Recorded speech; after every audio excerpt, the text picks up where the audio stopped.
بسم اللہ الرحمن الرحیم۔ اعوذ باللہ من الشیطان الرجیم، بسم اللہ الرحمن الرحیم، وبہ نستعین۔ لمحہ چہارم کے کتاب شفعہ میں آج کے درس میں کچھ موضوعات زیادہ ہو گئے ہیں، اتنے پیچیدہ نہیں ہیں کہ آپ ان کو پیچیدہ سمجھیں، لیکن موضوعات جب سامنے آتے ہیں تو پورا مطلب گویا کہ ہمارے ذہن میں آ جاتا ہے۔ پہلا موضوع یہ ہے کہ جس بندے کو شفعے کا حق حاصل تھا وہ شفعہ جاری کرنے سے پہلے مر گیا، اب وہ شفعہ میراث کے طور پر اس کے وارثوں میں تقسیم ہوگا یا نہیں؟ تو فرماتے بالکل تقسیم ہوگا۔ کس طریقے سے تقسیم ہوگا وہ عبارت میں پڑھیں گے۔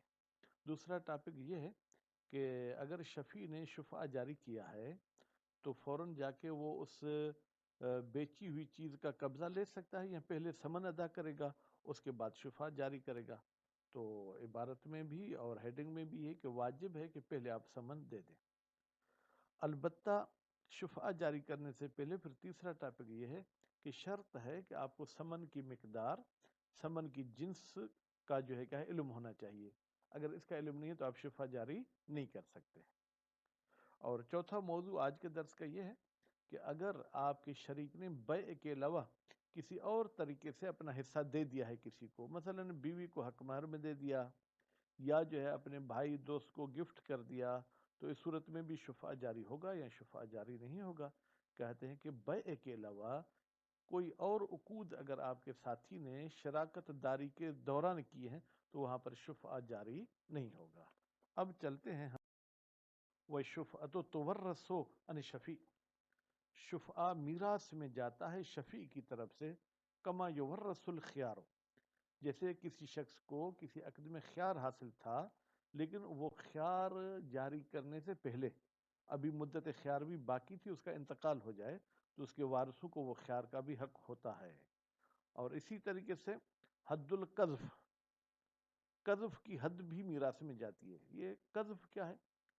ایک شخص دوسرے شخص کو کہے کہ تم ولد زنا ہو، تو جس کو یہ گالی دی ہے وہ اس پر جو ہے کہ اسلامی سزا جاری کرا سکتا ہے، لیکن اگر اسلامی سزا جاری کرنے سے پہلے اس کا انتقال ہو گیا تو اس کے وارث کورٹ میں جا کے وہ اسلامی سزا کو بطور میراث لے کے وہ جاری کرا سکتے ہیں۔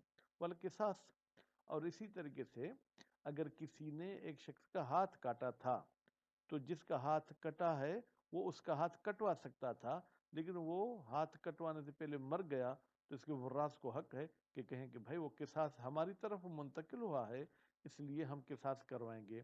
فی اصح القولین، آپ نے فرمایا کہ شفعہ میراث میں جاتا ہے، کیا سب علماء اس پر متفق ہیں؟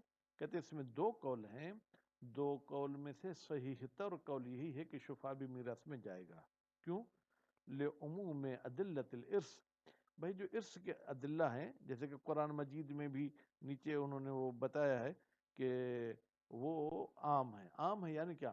یعنی وہ مال کو اور حقوق دونوں کو شامل ہے، وہ سب میراث میں جائیں گے۔ وکیل لا تورث، اور ایک قول کہتا ہے کہ شفعہ میراث میں نہیں جاتا، استنادا لروایت ضعیفت سند، کیل والے نے بھی اپنی طرف سے بات نہیں کی ہے بلکہ اس نے ایک روایت کو جو ہے کیا ہے اپنا مددگار لیا ہے، اپنی فتویٰ کے لیے دلیل بنایا ہے، لیکن وہ ضعیفت السند ہے، نتیجے میں ہم ادلہ قرآنی کے سامنے اس حدیث کو نہیں مانیں گے۔ وعلی المختار، اب مصنف صاحب یعنی شہید ثانی فرماتے میرے نظریے کے مطابق، ان کا نظریہ کیا تھا کہ شفعہ جو ہے وہ میراث میں جاتا ہے، فہی کالمال، یہ شفعہ مال کی طرح ہے۔ یعنی کیا مطلب؟ وَتُقَسَّمُ بَيْنَ الْوَرَثَةِ، یہ شفعہ وارثوں میں تقسیم ہوگا علی نسبت سہامہم، جیسے ان ورثہ کا حصے بنتے ہیں۔ سہام سہم کی جمع ہے، مثلا بیوی اولاد ہونے کی صورت میں 8واں حصہ لے گی تو وہ شفعہ کا 8واں حصہ لے گی، اولاد نہ ہونے کی صورت میں بیوی کو ربع ملے گا، چوتھا حصہ ملے گا، تو یہاں بھی چوتھا حصہ ملے گا۔ لا علی رؤوسہم، یہ شفعہ افراد کے حساب سے نہیں بٹے گا کہ 10 بندے ہیں تو 10 حصوں میں تقسیم کریں۔ فللزوجۃ مع الولد، تو بیوی کو اگر اس میت کی اولاد ہے اسے شفعہ میں سے الثمن، 8واں حصہ ملے گا۔ ٹھیک ہے، اولاد نہ ہونے کی صورت میں چوتھا حصہ ملے گا. ولو افا احد الوراث ان نصیبہ، اگر ان وارثوں میں سے ایک معاف کر دیتا ہے، کہتے ہیں بھائی میں شفا جاری نہیں کرتا ہوں، تو کیا دوسروں کا بھی شفا ختم ہو جائے گا؟ لم تسقط، تو دوسروں کا شفا ختم نہیں ہوگا.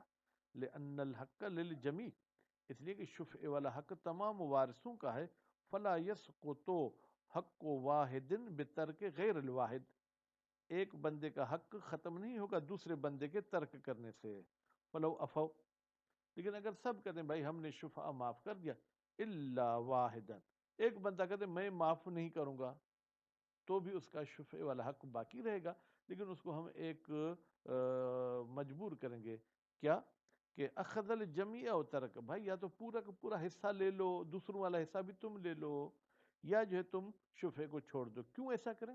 حذرا من تبعض الصفقہ علی المشتری، ہم پرہیز کرتے ہیں ڈرتے ہوئے کہ بھائی مشتری نے جو چیز خریدی تھی وہ کہیں تقسیم نہ ہو جائے، تو اس سے ممکن ہے اس کا مطلب پورا نہ ہو. ولا یقدہ ہونا تکسر المستحق، یہاں پر ایک اعتراض مقدر ہے. وہ اعتراض یہ ہے کہ آپ نے کہا تھا شفیع ایک ہونا چاہیے، یہاں تو شفیع بہت سارے ہو گئے کیونکہ اس میت کے چند وارث ہیں. فرماتے ہیں وہ انکانو شرکا، اگرچہ یہ سب کے سب شریک تو ہیں، یا اگرچہ وہ کثیر شریک ہی کیوں نہ ہو، لیکن کثرت کی صورت میں شفا جاری نہیں کر سکتے. فرماتے یہاں پر تکسر نقصان نہیں پہنچے گا. لأن اصل شریک متحد، اس لیے کہ اصل شریک تو ایک تھا.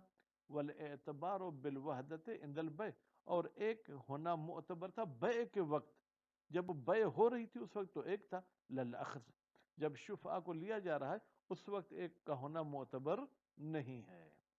ویجب تسلیم سمن اولا، شفیع پہلے جو ہے کیا ہے وہ سمن دے گا. کیوں؟ جبرن لقہر المشتری، تاکہ جبران کر سکیں جو مشتری کو مجبور کر رہے ہیں کہ جو چیز تم نے خریدی ہے وہ مجھے دے دو. ثم الاخذ، پہلے پیسے دو اور پھر شفعہ کرو. اے اخذ کس کو کرے؟ تسلم المبی، یعنی اخذ تو بے شفعہ کا لفظ تو کہے گا لیکن مبی پیسے کے بعد لے گا.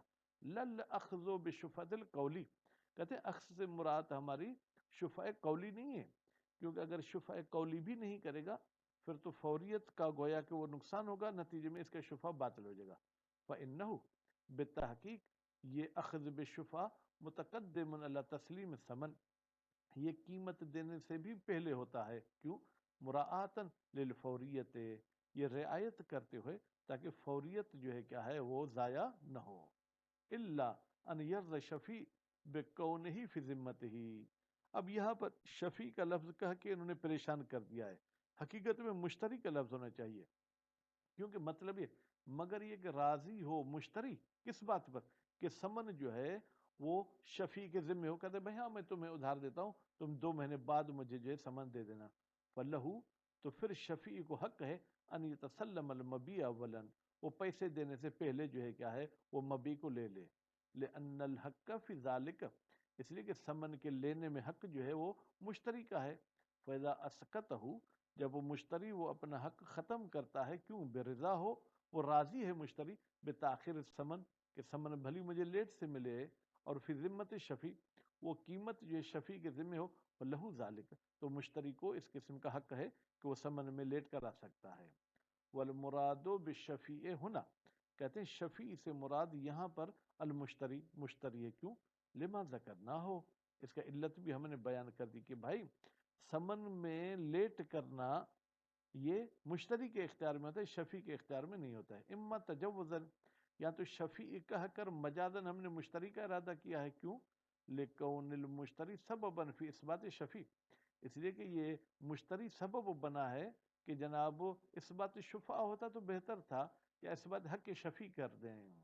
او وقع سہوا، یا جو ہے کیا یہ شہید اول سے غلطی میں جو ہے وہ مشتری کی جگہ پر شفیع کا لفظ آ گیا ہے. ولا يصح الاخذ الا بعد العلم بقدر ثمن وجنس ثمن ووصف ثمن، 3 چیزوں کا جب تک علم نہ ہو تب تک اخذ بالشفع ٹھیک نہیں ہے. وہ کون سی 3 چیزیں ہیں؟ پہلے تو ثمن کے مقدار کا مجھے علم ہونا چاہیے کہ 100 روپیہ ہے 1000 روپیہ ہے، اس کے بعد مجھے سمن کے جنس کا جو ہے کیا معلوم ہونا چاہیے کہ بھائی میں نے سمن میں جو پیسے دیے ہیں، گندم دی ہے، چاول دیے ہیں، وہ وصف ہی، پھر اس سمن کی وصف بھی معلوم ہونی چاہیے کہ اگر گندم دی ہے تو کون سی گندم دی ہے، لأنہ، اس لیے کہ یہ اخذ بالشفع معاوضۃ، یہ بھی ایک قسم کا جو ہے کیا ہے وہ لینا دینا ہے، عقد ہے، تفتقر الی العلم بالعوضین، یہ محتاج ہے کہ بھائی ہمیں عوضین، عوض اور معوض دونوں کا علم ہونا چاہیے. فلو اخذہ قبل العلم، اگر یہ جاننے سے پہلے ہی اس چیز کو لے لیتا ہے، یعنی سمن کا پتہ ہی نہیں ہے، کہتے اخذ تو بالشفع لگا، تو یہ جو اخذ ہے یہ لغو ہو جائے گا. ولو قال، اور اگر شفیع کہتے اخذ تو بے مہما کان، یا لو کو بھی لو وصلیہ لے لیں، اگرچہ یہ کہے اخذ تو ہوں میں نے شفعہ لے لیا بے مہما کان، جتنی بھی رقم میں ہے، تو بھی یہ ٹھیک نہیں ہے، یہ بھی لگو. کیوں؟ للغرر، اس لیے کہ یہاں آتا ہے غرر یعنی کیا؟ جہالت لازم آتی ہے. ولا تبطلوا بذلک شفعته. اچھا، یہ جو اس نے جملہ کہا تھا کون سا؟ اخذتہ بے مہما کان، اس کے ذریعے فوریت ختم ہو گئی، نتیجے میں شبہ باطل ہوگا، شفعہ باطل ہوگا، یعنی کہتے ہیں باطل نہیں ہوگا. وَيُغْتَفَرْ، اور اتنی چھوٹ دی گئی ہے وقت کے لحاظ سے، بعد اجتماعہ بالمشتری، جب شفیع آ کے مشتری کے ساتھ ملتا ہے، السؤال عن کمیت سمن، پہلے کہ بھائی کتنی آپ نے سمن ادا کی، وہ شخص، اور آپ نے میرے شریک سے کتنا وہ حصہ لیا ہے، بعد السلام والکلام المعتاد، البتہ دعا سلام بھی کرے گا، کیا حال ہے، خیریت بھی معلوم کرے گا. عام طور پر جو ملاقات وقت بولا جاتا ہے، گفتگو ہوتی، وہ گفتگو کرے گا، اس کے بعد یہ شفا جاری کرے گا. اب چلتے ہیں ایک اور ٹاپک کی طرف. وَلَوْ انتقل الشخص بِهِبَةٍ أَوْ صُلْحٍ أَوْ صِدَاقٍ، اگر میرے ساتھی نے وہ حصہ منتقل کر دیا ہے کسی اور کو گفٹ کے ذریعے یا صلح کے ذریعے یا حق مہر کے ذریعے، فلا شفعت، تو پھر شریک کو شفع کا حق نہیں ہے. کیوں؟ لما تقدم فی تعریف شفعہ، اس لیے کہ شفعہ کی تعریف میں بیان ہو چکا ہے من اختصاص شفعت بالبیع، کہ یہ شفعہ جو ہے یہ مخصوص ہے بیع کے ساتھ.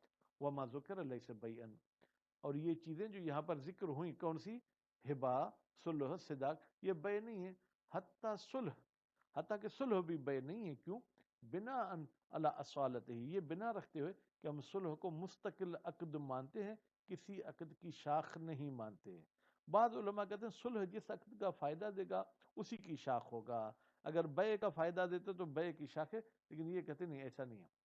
وَلَوْ اشْتَرَاهُ بِثَمَنٍ كَثِيرٍ ثُمَّ عَوَّضَهُ عَنْهُ بِيَسِيرٍ، اگر مشتری اس حصے کو خرید کرتے زیادہ قیمت میں، مثلا 1 لاکھ میں، ثم عوضہ عنہ بیسیر، پھر اس 1 لاکھ کے بدلے میں یہ کم رقم دیتا ہے، مثلا معاملہ 1 لاکھ پر ہوا تھا لیکن کہتا ہے بھائی تم مجھے 20,000 بھی دے دو تو میں راضی ہوں. او ابرأہ من الاکثر، یا بائع مشتری کو بری ذمہ کر دیتا ہے زیادہ پیسوں سے، بس تھوڑے بہت لیتا ہے. ولو حیلۃ علی ترکہا، بھائی ایسا کام کیوں کرتے ہیں کہ 1 لاکھ کی چیز بیچ کر پھر پیسے کم لیتا ہے؟ کہتے ہیں بھائی اس میں کچھ نہ کچھ وہ چال ہے، یہ چال کھیلنا چاہتے ہیں کہ وہ شفیع جو ہے کہ شفع کو ترک کر دے. تو اب کیا ہوگا؟ اخذ شفیع بالجمیع، بھائی شفیع صاحب اگر شفع جاری کرتے ہو تو جو ایگریمنٹ میں 1 لاکھ تھا اس 1 لاکھ پہ شفع جاری کر سکتے ہو انشاء، اگر تم چاہو. لأنہ سمن، اس لیے کہ وہی جو اکثر رقم لکھی گئی وہی سمن ہے. والباقی معاوضۃ جدیدۃ، باقی یہ جو پیسے 1 لاکھ کا کر اسے کم لیتا ہے، اور اسقاط، یا اسے معاف کر دیتا ہے، لما ثبت، اس قیمت کو جو ثابت ہو چکی وہ الگ چیز ہے. وہ مقتضا ذالک، اس بات کی تقاضا کیا ہے؟ کون سی بات؟ کہ جتنے پہ معاملہ ہوتا وہی پیسے شفیع دے گا. ان ثمن الذی وقع علیہ العقد، بے تحقیق وہ ثمن جس پر عقد واقع ہوا تھا، لازم للمشتری، وہ مشتری کو دینا ضروری ہے.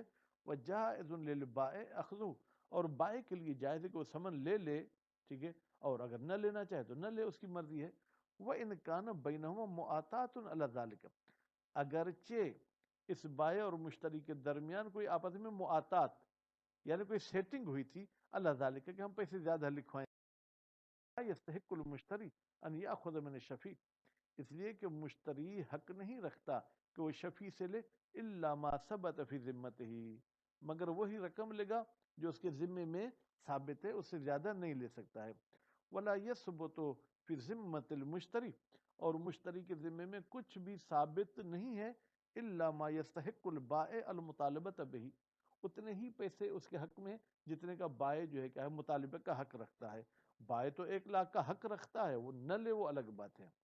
وقال فی التحریر، علامہ ہلی نے کتاب تحریر میں کہا ہے لو خالف احدہما ما تواطأ علیہ، اگر بائع اور مشتری میں سے کوئی ایک مخالفت کرے ما اس ایگریمنٹ کی، اس سیٹنگ کی جس پہ یہ دونوں متفق ہوئے تھے، فطالب صاحبہ بما اظہر لہ، پھر ایک یعنی بائع مثلا مطالبہ کرتا ہے اپنے ساتھی سے مشتری سے کہ بھائی جو چیز تو نے لکھی ہے 1,00,000 وہ 1,00,000 ہی دو، لازم ہو، تو مشتری پر لازمی ہے کہ وہ 1,00,000 دے گا فی ظاہر الحکم، ظاہر حکم کے لحاظ سے. باطن میں کیا ہے وہ جانے اور خدا جانے. وَيَحْرُمُ عَلَيْهِ فِي الْبَاطِن، ہاں باطن میں حرام ہے بائع پر 1,00,000 لینا، کیونکہ اس نے اس سے کہا تھا کہ لکھنے میں ہم 1,00,000 لکھیں گے لیکن میں آپ سے لوں گا مثلا 20,000.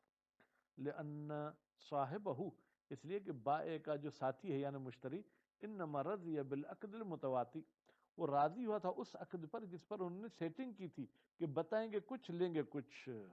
او ترک شفیع، یہ اوپر عطف ہے، شفیع چاہے تو اسی رقم پہ شفع جاری کرے، او ترک یا وہ شفع کو ترک کرے. الاخذ، کیوں؟ لما یلزمہ من الغرم، اس لیے کہ شفیع کو جو ہے کہ یہاں پر نقصان ہوتا ہے. اب ہمارے طلاب یہ بتائیں گے کہ اگر بائع اور مشتری چاہتے ہیں کہ شفع سے جان چھڑائیں تو اس کا کیا طریقہ آج کے درس میں بتایا گیا ہے. وصلی اللہ علی محمد و آل محمد.